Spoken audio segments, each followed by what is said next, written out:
Take the exit. Turn right into the drive-thru. Nope, I'm making dinner tonight. You don't have time. Josh has practice. Oh, that's right. I'll just get a salad. And fries? No, just the salad. But salad cancels fries. Salad only. Fries. Salad. Fries. Food noise isn't fair, but Mochi Health is. The affordable GLP-1 source that puts you on the road to successful weight loss. Hey, can I get the... Fries. Salad. Sorry. Learn more at joinmochi.com. Mochi members have access to licensed physicians and nutritionists. Results may vary. You know that thing where you get an amazing pair of shoes at a really great price and want to tell everyone about it? Yeah, so do we. Here at Designer Shoe Warehouse, we'll give you something to brag about, like the latest styles from brands you love, or the trends everyone's obsessing over, or shoes that make you feel like, well, you. So go ahead, show off a little. Find shoes that get you at prices that get your budget. Head to your DSW store or DSW.com today. DSW, let us surprise you. Voices for Justice is a podcast that uses adult language and discusses sensitive and potentially triggering topics, including violence, abuse, and murder. This podcast may not be appropriate for younger audiences. All parties are innocent until proven guilty in a court of law. Some names have been changed or omitted per their request or for safety purposes. Listener discretion is advised. My name is Sarah Turney, and this is Voices for Justice. Today, I'm discussing the case of Oakley Carlson. Before Oakley Carlson turned 1, she was taken out of the care of her biological parents, Jordan Bowers and Andrew Carlson, and placed with foster parents, Jamie Jo and Erik Hiles. They instantly fell in love with her, and over the next 2 years or so, they're overjoyed to care for her and watch her grow. They see her first steps, hear her first words, and watch her develop into a happy, confident, well-adjusted toddler. The plan for Oakley from the Washington State Department of Children, Youth, and Families, or DCYF, was adoption, presumably with Jamie Jo and Erik. But their dreams of legally becoming a family with Oakley were crushed when they were notified that the plan changed again, and Oakley would be returning to her biological parents at the end of 2019. After she was returned, there were several calls made to social services about Oakley, including a call from Andrew Carlson's own mother. But Oakley remained in her biological parents' care. Eventually, around the end of 2021, people began to notice that Oakley wasn't with the rest of her family. Due to some quick thinking by Oakley's sister's school principal, she ultimately led authorities to uncover that there had been no verified sightings of Oakley for almost a year. When authorities questioned Jordan Bowers and Andrew Carlson, they shut down and became uncooperative. When they search the family home that had recently been on fire for several hours, they find blood, but no Oakley. This is the case of Oakley Carlson. Oakley Carlson was born on December 6, 2016, to her parents Andrew Carlson and Jordan Bowers in Washington. But she wouldn't stay with them for very long. At some point in 2017, Andrew is decommissioned from his position as an officer with the Aberdeen Police Department for making a false and misleading statement. By July 2017, a teacher named Jamie Jo Hiles gets a call from a former student, asking if she would be interested in fostering Oakley. This former student knew Oakley's grandparents, and thought Jamie Jo and her husband Erik would make excellent foster parents. In September 2017, Oakley is placed with Jamie Jo and Erik Hiles, just a few months shy of her first birthday. In an interview with the show Never Seen Again, Erik Hiles says that things went really well. It was basically like a dream. Jamie Jo says that Oakley was doing amazing. She was happy, confident, and could command a room. Oakley fit right in with the couple and their lifestyle. At just 1.5 years old, Oakley loved practicing with Jamie Jo's dance club and would even do their stretches with them. Jamie Jo would later describe what Oakley is like on the Justice for Oakley website. Quote, "Oakley is someone who did not know a stranger. She always had a smile on her face, and she was kind. She loved to make people laugh. So when she knew how to make you smile, she would always remember that and try to do it again. She liked to tell jokes and would often follow up a joke with Waka Waka, just like Fozzie Bear from the Muppets. For being almost 3 years old, she was incredibly smart. She spoke in almost complete sentences, demonstrated empathy, and questioned things that did not make sense to her. My favorite example of this is when she first watched the movie WALL-E, and Oakley realized that Wally was lonely and did not have friends. Tears welled up in her eyes, and she asked why he did not have any friends. She then rejoiced when Eva showed up later in the movie, and suddenly Wally was not lonely anymore. Oakley loved to dance, and it was quite frequent that we would have dance parties in the living room for her to groove to. She admired my dance team, and would always ask for me to play their songs from practice so that she too could dance like them. I bet you we have played Barbara Ann by the Beach Boys at least 1,000 times. Oakley also loved to read and be read to. It was never just one book at bedtime, but at least 4 or sometimes 5. It was not uncommon to find her asleep in her bed with books as well, or all around her in the morning. Lastly, Oakley loved to show you that she loved you. I have countless photos of her hugging my family and friends, and she always made sure to tell you that she loved you. She loved to hug, snuggle, and just touch you. Many times we would be on the couch together. Her little foot would be touching my side just because she wanted to be touching me. Her love radiated out of her, and she always let it show. Oakley was the biggest blessing to my husband, our families, and our friends. Many times Erik and I would ask each other how we got so lucky with having her, because she was so happy all of the time. It was just an all-around good kid. When you see the photos of Oakley, that's genuinely how she was with us all the time. Just happy, polite, and loved.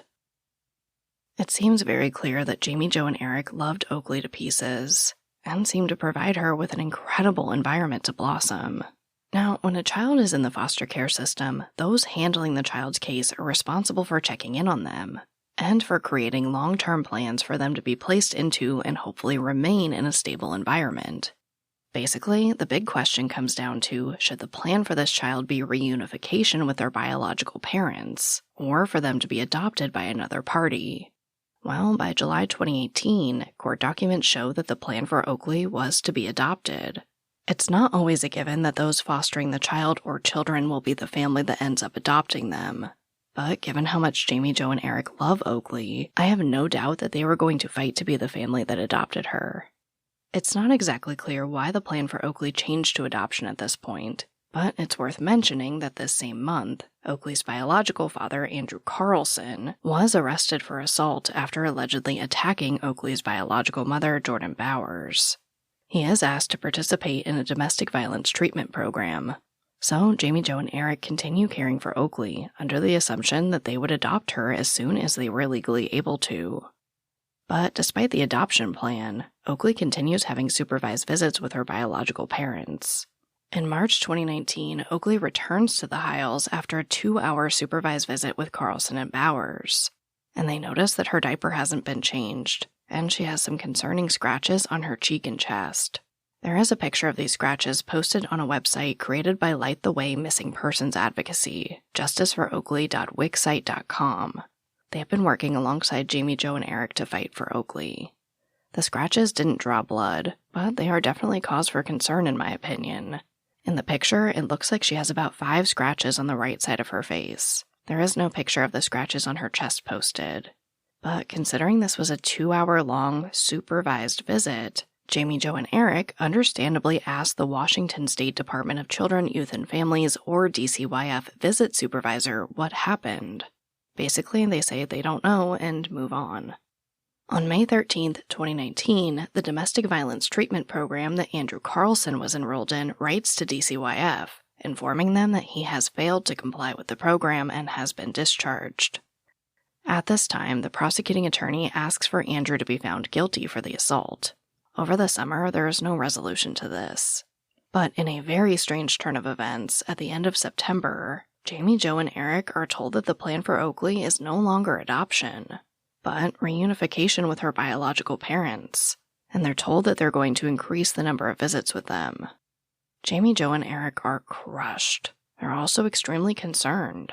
In October, they meet with DCYF, but they're basically told Oakley isn't your daughter. And when they raised concerns about neither of Oakley's biological parents having jobs to care for her, they were told that being poor isn't a reason for someone to not have their children.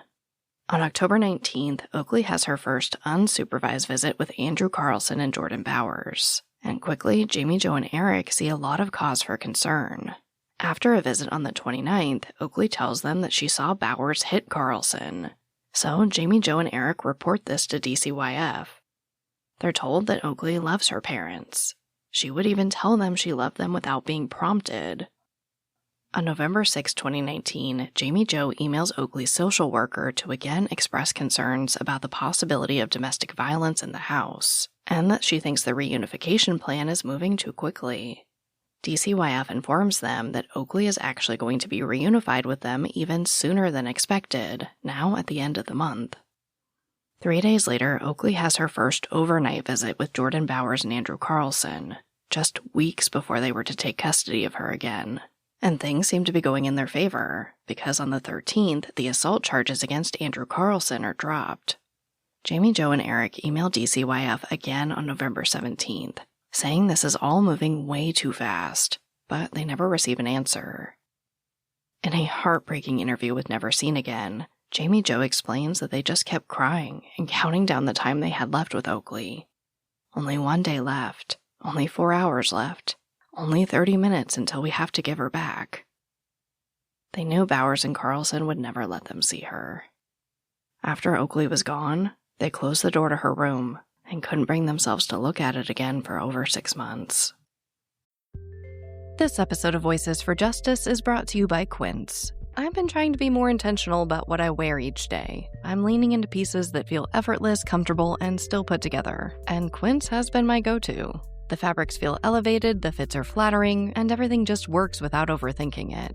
They use premium materials like 100% European linen, organic cotton, and ultra-soft denim. And the best part? Everything is priced 50 to 80% less than similar brands. They work directly with ethical factories and cut out the middlemen, so you're paying for quality and craftsmanship, not brand markup. I recently just ordered their tiered linen dress, of course in black. I wanted to pair it with one of my favorite pairs of brown wedges. The problem was, I didn't have a brown purse, so I got that from Quince too. It's one of my favorite outfits. It's easy, effortless, and feels amazing, especially as we're getting a little bit warmer here in Phoenix. Refresh your everyday with luxury you'll actually use. Head to quince.com/justice for free shipping on your order and 365-day returns. Now available in Canada too. That's QUINCE.com/justice for free shipping and 365-day returns. Quince.com/justice. This episode of Voices for Justice is sponsored by Chewy. If you have pets, you probably know about Chewy, and you also know that when they say that they have everything you need to keep your pet happy and healthy, they're not messing around. To keep them happy, Chewy has over 100,000 products from all the brands my pets love at prices I love. To keep them healthy, Chewy offers pet prescriptions, pet insurance, telehealth vet visits, and they're even rolling out vet clinics across the country. I've been shopping with them for a very long time. And in addition to the auto-ship feature that gets the dog's food to them every single month, I also love to experiment with different treats. But I'm a bit picky. For me, it has to be high quality with simple ingredients. I recently picked up treats from Shepherd Boy Farms that are 100% just chicken breast. Popcorn and Heber are already obsessed. Chewy has everything you need to keep your pet happy and healthy. And right now, you can save $20 on your first order and get free shipping by going to chewpanions.chewy.com/Sarah E. Turney. That's chewpanions.chewy.com/Sarah E. Turney to save $20 on your first order with free shipping. chewpanions.chewy.com/Sarah E. Turney. Minimum purchase required. New customers only. Terms and conditions apply. See site for complete details. On June 3, 2020, Oakley's dependency matter was closed. Out of respect for Oakley's siblings' privacy, I'm keeping information about them to a minimum in this episode. But it's important to note that Oakley wasn't alone in the home with Bowers and Carlson. She has a younger brother, an older sister, and an older brother that appears to have split time between living with Oakley and his mother, Jordan Bowers, and his biological father. All kids were under the age of 10 at this time. Now, we don't have the DCYF file for Oakley, and it seems that some of the information we have comes from another child's case and another agency, CPS. So it's hard to say exactly what was going on in her home during this time. But we do have some snippets of happenings reported by the Justice for Oakley website, alongside some official documents. So here's what we know. By the end of June, the same month Oakley's dependency matter was closed, Jordan Bowers had to provide some documentation for a custody hearing not related to Oakley. She's ordered to undergo a UA, or a urine analysis, basically a drug test. And Jordan makes a statement to the social worker to the effect that she knows how to pass a UA. She also states that both she and Andrew Carlson have completed court-ordered services related to domestic violence. While discussing Jordan Bowers' domestic violence assessment, it's revealed that she had two. Basically, the first one said, yes, she did need services. But apparently she had a second assessment where she was not honest, resulting in a recommendation that no services are needed. In addition to that, CPS expressed concerns that Andrew Carlson and Jordan Bowers were not adequately caring for one of their disabled children. Specifically, that they did not attend an appointment made at a hospital for the child, despite being given a gas card to do so. Now, a whole lot of nothing comes from all this. Basically, everything is just being logged, and it seems no action was deemed necessary by DCYF or CPS. Though it's hard to say how often, if at all, DCYF and CPS were communicating about Oakley and her siblings. On Christmas 2020, Oakley visits with her paternal grandparents. Her grandmother later reports to Children's Services that Oakley didn't look well. She says that she was pale, had dark circles under her eyes, and had scratches or sores on her face. She never hears back about the report.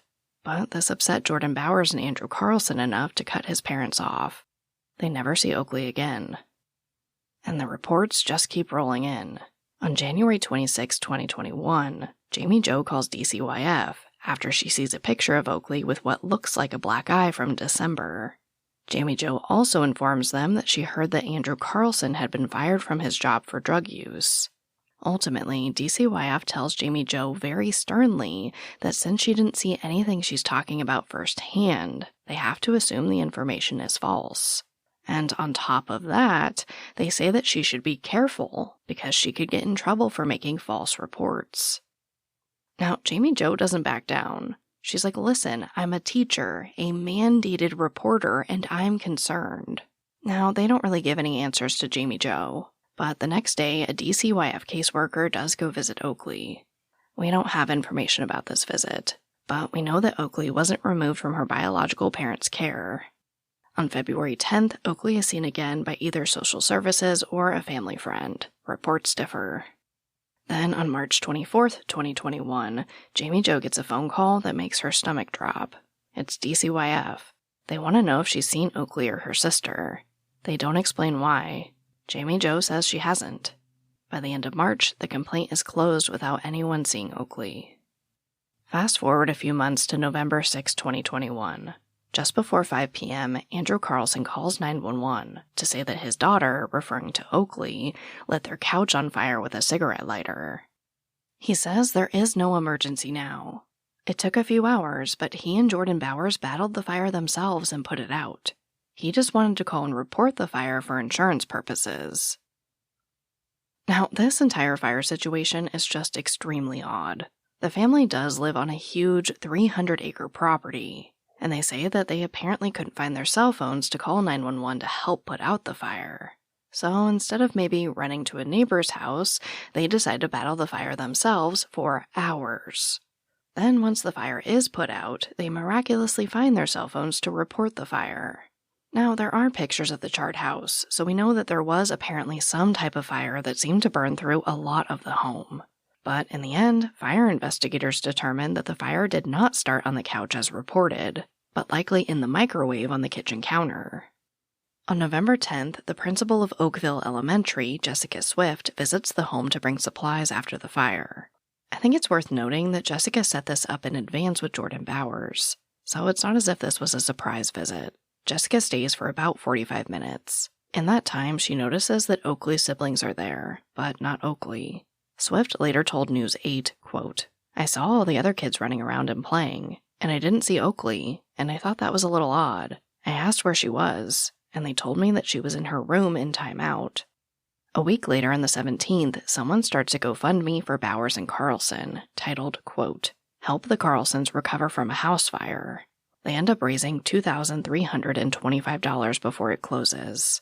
Now, when Jamie Jo and Erik see this, they're obviously concerned about Oakley's living conditions, so they contact their social worker, but they never hear back.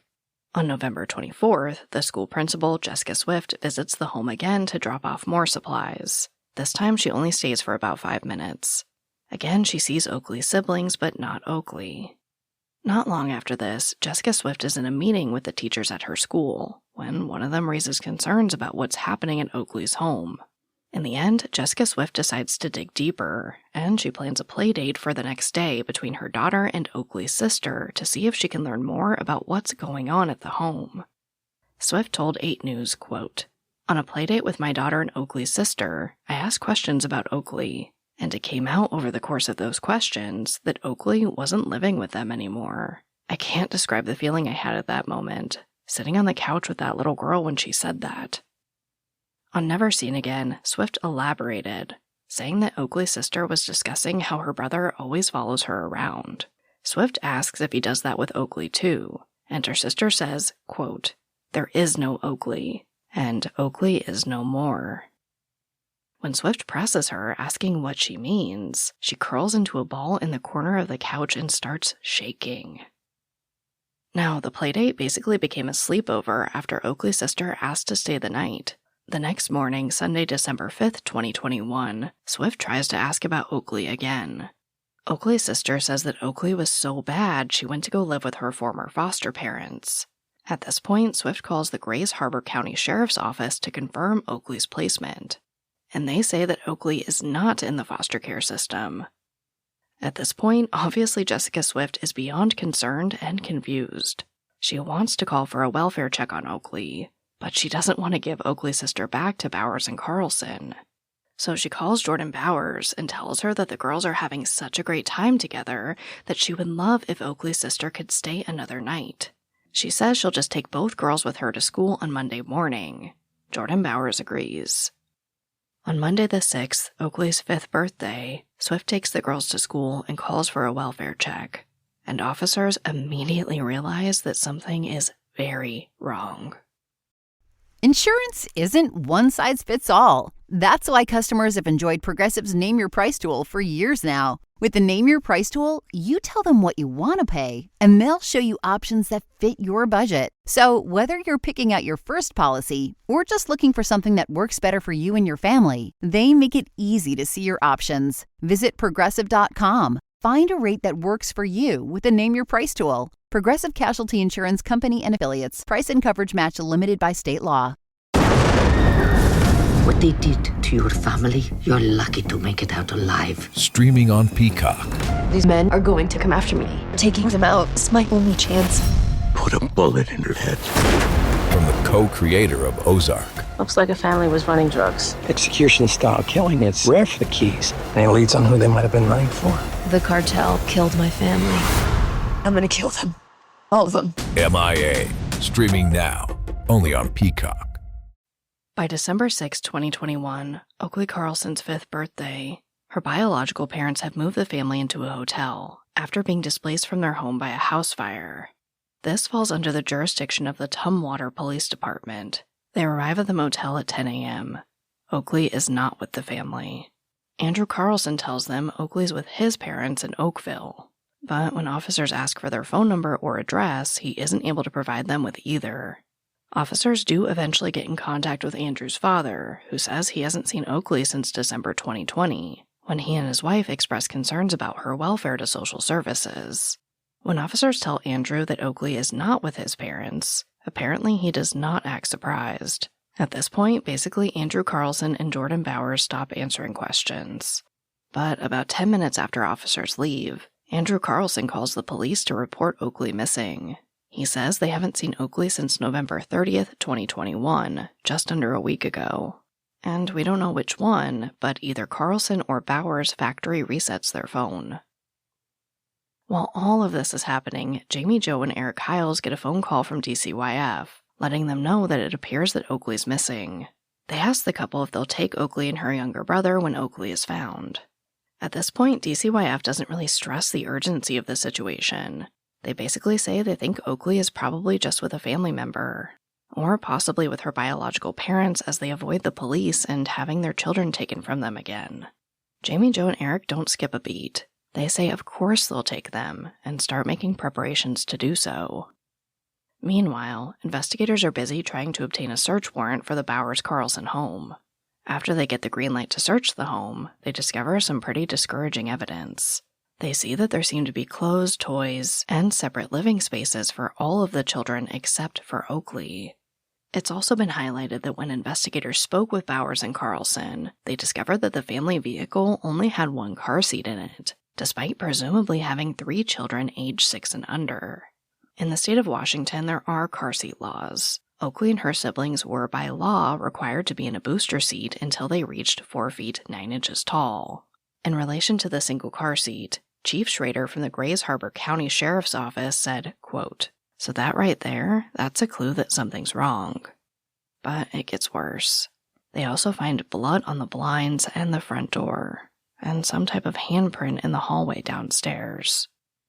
They try to question Jordan Bowers again, but she apparently becomes uncooperative. Andrew Carlson also stays pretty quiet, but made statements, quote, to the effect of Oakley being dead or not coming back for a reunion.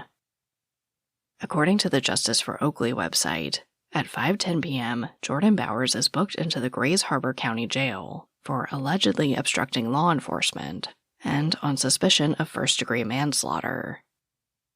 At 9:30 p.m., Andrew Carlson is arrested, facing the same charges, obstruction of justice and suspicion of first-degree manslaughter.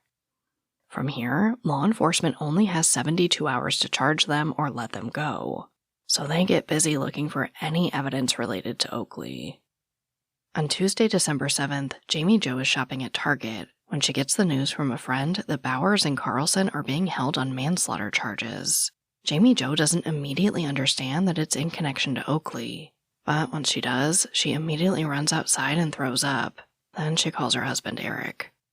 On the same day, the family that Oakley's sister was placed with calls her caseworker to ask about medication that she's supposed to be on, and they find out that she hasn't received it in 15 months. Now, in his interview with Never Seen Again, Chief Kevin Schrader from the Grays Harbor County Sheriff's Office says that they were trying to build cases against Bowers and Carlson to keep them in jail, so they used this to their advantage to tack on another charge, abandonment of a dependent person in the second degree. The search continues. They dig, they bring in specialists, divers, aerial support, the whole crew. In the end, they don't find anything related to Oakley, or at least they don't tell the public. On December 9th, the Grays Harbor County Sheriff's Office announces the charges of abandonment of a dependent person against Bowers and Carlson, but also announced that the manslaughter charges were being dropped. Chief Schrader told the media, quote, "We decided to drop our charges of manslaughter, which would allow us more of an opportunity to thoroughly investigate." Now, during this time, Oakley's siblings are being interviewed, and 2 of them, one 6 years old and the other just 2 years old, have hair follicle samples taken from them for testing. When the testing came back, it was discovered that both children had substantial amounts of meth in their systems. They can't say if the children just had heavy exposure to it or actually ingested it. But Bowers and Carlson each get charged with 2 counts of child endangerment by a controlled substance. During the interviews with the kids, more was revealed. One of Oakley's siblings said that Oakley went into the woods and was eaten by wolves. Erik Hiles later told Never Seen Again that he believes the kids were likely told that Oakley was bad or in trouble and was eaten by the big bad wolf.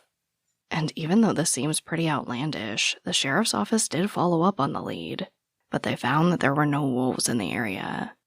Oakley's brother told investigators that Jordan Bowers would put Oakley in the closet, possibly under the stairs. He also said he saw Bowers beat Oakley with a belt, and he was worried about Oakley starving. By December 13th, officials announced that while Oakley's case is still being worked, the search of the family property was over. On December 30th, Bowers and Carlson appear in court for their charges of abandonment of a dependent person, the charge they got for not giving their daughter her necessary medication. In this hearing, Chief Criminal Deputy Jason Walker brought up Oakley briefly, saying that Bowers and Carlson, quote, clearly know what happened to the 5-year-old child, and they're not saying anything. Carlson and Bowers remained in custody, and pretty soon, demonstrators began gathering outside the courthouse when they were due for an appearance, demanding answers, including Jordan Bowers' 9-year-old son.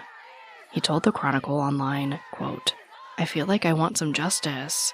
I want my mom to tell us where she is finally.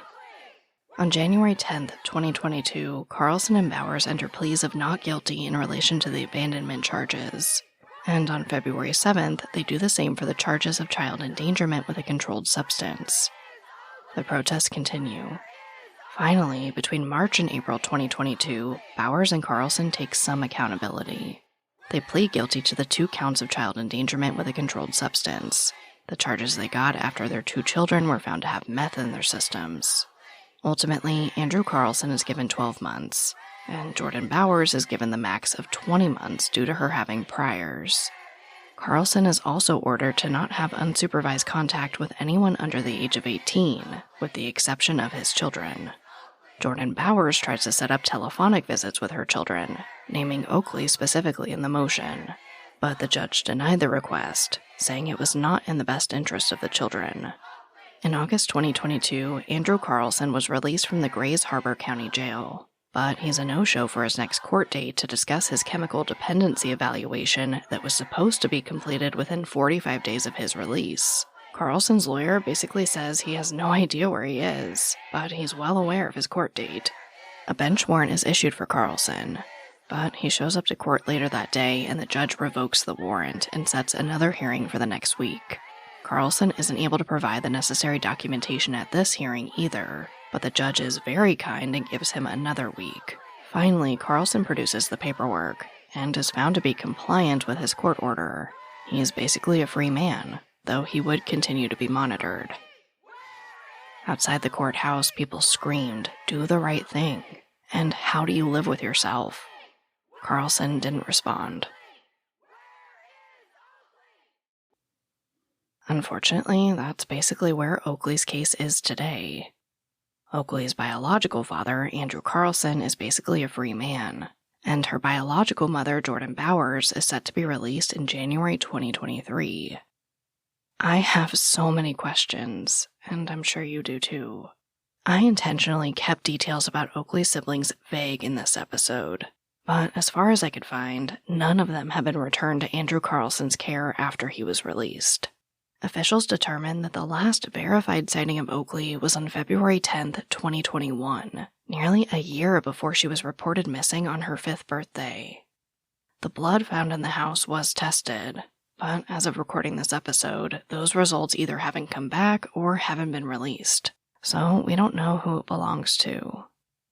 There was an investigation launched into what happened with DCYF and Oakley's case. But in the end, they basically said that while it seems that Oakley could have used more time to bond with her biological parents before being returned to their custody, DCYF did nothing wrong. DCYF has stated that they are legally unable to release more information about Oakley until she is declared dead or someone faces criminal charges. But local news stations have fought back against this, saying they've released information to them about other cases in the past. Until one of those two things happen, it seems we aren't going to have the entire story of Oakley's time in the foster care system, how she ended up back in the hands of her biological parents, and what, if any, action was taken related to the many complaints filed against them leading up to the time when she was last seen. So what happened to Oakley? While some theorize that Oakley may have been trafficked, was sold, is being hidden, overdosed on a substance like meth, or may have wandered out into the family property and something horrible happened, King 5 News reported that detectives do believe Oakley was killed. I do think it's worth noting here that one of Oakley's siblings said that everyone made it out of the fire in their home, except for Oakley. We saw a very similar situation in the case of Harmony Montgomery. She too was unexpectedly taken out of foster care and returned to a biological parent, only to supposedly go missing on an unknown date and be reported missing nearly a year later. In the end, her father is now facing charges for her murder. On the Justice for Oakley website, Jamie Jo wrote a letter to Oakley. It reads, quote, "Dear Oakley Lynn, my noodle girl, when I lay in bed at night, I can't believe that you used to lay in our bed with your feet on my back, and it would bother me. I would do anything to have you put your clammy feet on my back now. I can't thank you enough for all the memories you gave Daddy and I, through the good and the bad. When you came to us as a little baby, I didn't even know how to change a diaper or install a car seat. Through you, we learned so many things that I didn't know I would have to learn. You had an ear infection, and I was so scared for you to be sick. I'll never forget the time you had to get another shot. Those are so painful, and you knew as soon as the nurse was laying you down that you were getting another shot in the leg. You looked at me, and I held your hand, and the look you gave me said, "Please don't do this again." We both cried, and afterward a nurse walked in with a popsicle, and I didn't know if it was for me or for you because we were both so upset. I know that I didn't give birth to you, but I wish I did. You were everything I'd ever dreamed of having in a child. Daddy and I wished and waited so long for a baby, and even though you came to us in an unconventional way, I loved you like you were my own biological child. I loved when strangers told us that we had the same smile, because it meant that people thought I could have even an ounce of your beauty. I will never forgive myself for not protecting you more when you went back to your biological parents. I thought I was doing everything by calling CPS and making reports to DCYF, but it didn't save you, and for that I am so sorry. If I could mail this letter to you, I'd want you to know that you're making waves, and that so many people are taking action. People in our little town, around the state, and around the world know who you are, and are thinking of you, praying for you, and doing everything in their power to make sure you're found and this doesn't happen again. I knew that you'd be influential someday. I just wish it wasn't breaking our hearts in the process. Thank you for loving us, and I promise you that we will do everything we can to bring you justice and to protect your siblings. Lovingly, your mama. We don't know what happened to Oakley, but we can still help. I think this is a great time to highlight the foundation working with Jamie Jo and Erik Hiles as well as leading these protests. They're called Light the Way Missing Persons Advocacy. You can find them on Twitter talking about Oakley all the time. They also created the website Justice for Oakley, which is where I got a lot of information for this episode. They hold weekly phone and letter writing campaigns each Thursday to contact the governor, attorney general, legislators, and DCYF leadership to have an outside agency review Oakley's DCYF case. Thanks in large part to this group and their incredible fundraising efforts through a variety of events and campaigns, the reward for information about Oakley is up to $85,000. Jamie Jo told Fox 13 News, quote, "This group calls themselves and others who help Oakley, Oakley's Angels, and they are constantly urging others to get involved. Which brings me right to our call to action. You can help Oakley. You can share her story. I've said it a million times before, and I will keep saying it because it's true. Media pressure moves mountains. You can also contact Washington State DCYF Secretary Ross Hunter by email to voice your opinion about Oakley, and if you feel so compelled, to ask for an outside agency to review her case. His email is ross.hunter@dcyf.wa.gov. As always, if you choose to reach out, please be respectful. Honestly, I'm getting really sick of covering these cases of kids going missing or getting killed after being placed in an abusive home by social services. We don't have the case file. We don't know what opportunities there were to save Oakley, but we know there was at least one visit where they were unable to locate Oakley and then closed the complaint. As it stands, there's basically zero accountability from anyone when these things happen. But my hope is, if we're loud enough about these cases, at the very least, these organizations and their leaders will realize that while they may find it acceptable for children to slip through the cracks of the system, there is a large community of people who will continue to demand answers and bring attention to the gaps these kids are falling through. As a reminder, it's believed Oakley Carlson was last seen on February 10th, 2021, near Oakville, Washington. She should have been celebrating her 6th birthday the week this episode airs. We don't know what Oakley's current height or weight would be, but she was last known to be 3 feet tall and weigh approximately 50 pounds, and she has brown hair and brown eyes. Anyone with information is asked to contact the Grays Harbor County Sheriff's Office at 360-533-8765. Or you can contact the National Center for Missing and Exploited Children at 1-800-THE-LOST. But as always, thank you, I love you, and I'll talk to you next time. Voices for Justice is hosted and produced by me, Sarah Turney, and is a Voices for Justice media original. If you love what we do here, please don't forget to follow, rate, and review the show in your podcast player. It's an easy and free way to help us and help more people find these cases in need of justice. And for even more content, check out my other podcast, Disappearances, only on Spotify.